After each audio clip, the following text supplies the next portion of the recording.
sacaron creo que 5.6, y a mí hay muchas cosas del programa que sí me gustan, pero desde luego yo no soy analista. A ver, cuéntanos, ¿por qué fue lo que no les gustó y por qué lo reprobaron? Bueno, mira, primero que nada creo que vale la pena mencionar que todo el mundo estuvo de acuerdo en que era una ley importante que había que sacar adelante. Entonces, en este caso, más que una reprobación, lo que se ve es que, digamos, está es mejor de lo que se tiene, pero puede mejorarse significativamente con algunos cambios. Y en ese sentido podría obtener una calificación mucho mejor si se hicieran estos cambios. Y en particular, por ejemplo, pues se vio que se necesitaba aumentar el número de sujetos obligados, es decir, quienes tienen que reportar operaciones sospechosas o operaciones superiores de cierto nivel, como por ejemplo en el mercado de arte, joyería, o lugares donde pues claramente se utiliza el lavado de dinero, e incluso iglesias, ya bueno, tenemos algunos casos, partidos políticos de alguna manera, en fin, aquellas entidades que se ha visto que han sido sujetas a este tipo de problemas. Ese es uno de los, digamos, de las objeciones importantes, Mari Carmen. Enrique, ¿cómo estás? Te saluda Marco Antonio Mares, muy buenas noches. Marco Antonio, buenas noches. Enrique, cuéntanos un poco cuáles son los puntos fundamentales en los que centraron su atención ustedes como institución para que se fortalezca esta ley, para que la lucha contra el lavado de dinero sea más eficiente. Sí, mira, además de lo que ya acabo de mencionar sobre las gentes que tienen que reportar o el tipo de actividades que se tienen que reportar, está también el tema de la inclusión, y este es un tema delicado, la inclusión del sistema financiero dentro de esta ley, en el sentido siguiente. Como sabemos, Hacienda, la Comisión Nacional Bancaria, tiene diferentes disposiciones, pero que no son ley, respecto del reporte de operaciones importantes en casas de cambio, en la bolsa, en fin, pero no están incluidas en la ley.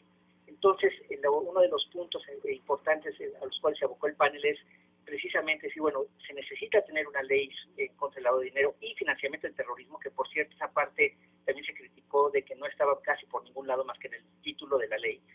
Y bueno, pues sin duda un elemento central dentro de todo esto es el sistema financiero formal.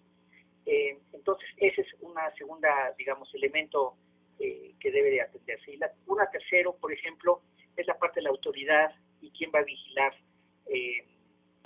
sobre estos tipos de reportes. Y ahí lo que quedaba en la ley, en la iniciativa del presidente Calderón, lo que se veía es que pues no estaba claro, se hablaba de la Secretaría de Hacienda, pero no estaba realmente claro quién y cómo. Y se le estaban dando atribuciones, o le están dando atribuciones de incluso investigación a la Secretaría de Hacienda y de incluso antes de tener una averiguación previa, lo cual también pues no se veía con buenos ojos en varios sentidos, Marco Antonio. Sin lugar a dudas, Enrique, te saluda José Yuste, y bueno, por lo que estamos viendo, en la iniciativa sí le faltaron varias cosas, pero lo más grave que podría ser esta iniciativa para combatir el lavado de dinero es que estaría de alguna forma dejando fuera toda la economía informal, que por definición buena parte de la economía informal es economía ilegal. Entonces realmente tenemos que llegar a atacar esta economía informal, y desde luego ahí es donde se dan buena parte del lavado de dinero. ¿Cómo atacarla realmente? ¿Cómo evaluarla? ¿Cómo llegar a ella, Enrique? Sí, mira, ese fue también uno de los puntos que se mencionó en términos de que es tan grande la economía informal que, bueno, pues la efectividad de la ley pues no va a ser tan buena como podría ser en otros lugares. La falta de bancarización también en una buena parte de la economía impide que se pueda tener mayor efectividad. Eso se comenta, pero tampoco eso lo puedes arreglar con esta ley, de alguna manera, ¿no? Entonces, dicho eso, y también otras instituciones, perdón, una cosa que fue muy importante es, por ejemplo, el registro público de la propiedad, que tiene tanto retraso en determinar o en registrar las operaciones inmobiliarias, por ejemplo, pues tampoco ayudan a que se pueda hacer un seguimiento rápido, sobre todo, de este tipo de operaciones. Y entonces, como que hay que arreglar otra serie de cosas alrededor de lo que sería la economía formal e informal, para que pueda ser más efectiva esta ley. Pero bueno, repito, eso no necesariamente se le puede achacar al texto de la ley. Entonces, lo que mencionabas de la informalidad, pues sí, es parte del problema. Y repito, hay otros sujetos obligados que, si bien pues son informales, uno los ve todos los días, digamos las iglesias, por ejemplo, que sí deberían estar sujetas a reportar. Imagínate, pues, limosnas importantes, ¿no? En efectivo que reciban. Claro. Bueno, que se han dado de narcotraficantes, que bien se sabe. Sí, exactamente. Entonces, por ahí tendríamos que creerles de buena fe, porque imagínate una limosna que no, ¿cuánto le dieron? Me dieron 3 pesos, señor, ¿no? ¿Cómo, qué tipo de control podría haber sobre las limosnas? Ahí tendría que ser todo buena fe. No, las limosnas chiquitas en misa, pues esas como que no tienen bronca, pero no son esas a las que se refería el panel, Maricarmen, ¿no? Como sabemos, hay otro tipo de donativos muy importantes, muchas veces pues, sí son en efectivo. Entonces, se mencionaba que sí se tendría que generar un mecanismo para que hubiera reportes de parte de las asociaciones religiosas cuando hubiera este tipo de operaciones importantes. Enrique, ¿hay algún análisis, alguna parte del estudio que ustedes realizan para estimar, calcular lo que en México ocurre como lavado de dinero?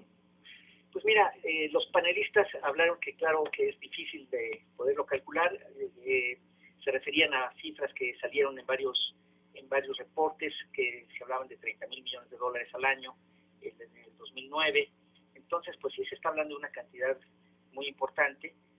También se hablaba de, pues, como decía, además del registro público de la propiedad, la necesidad de mejorar las aduanas. Al final de cuentas por ahí pasan todas las cosas, ¿no? Y entonces sí se está hablando de cantidades muy muy grandes.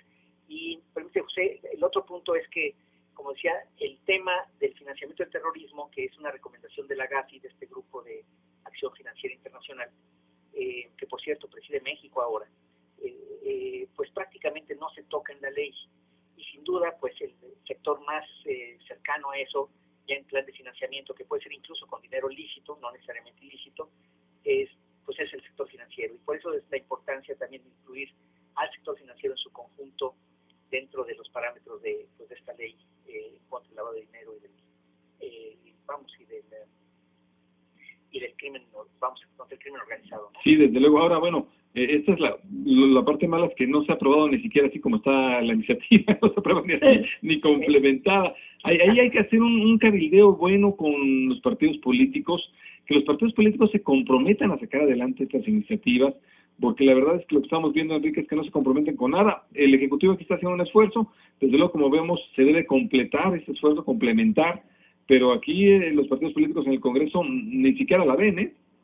Sí, bueno, pues fíjate que tuvimos reportes, y de hecho sale hoy una nota en uno de los periódicos economistas sobre uno de los senadores que está empujando la ley diciendo que pues que sí, que va para adelante, que ya había varios acuerdos, incluso varios de los puntos que se mencionaron en el reporte ya estaban siendo considerados, y otros que no los habían considerado ellos los querían incluir.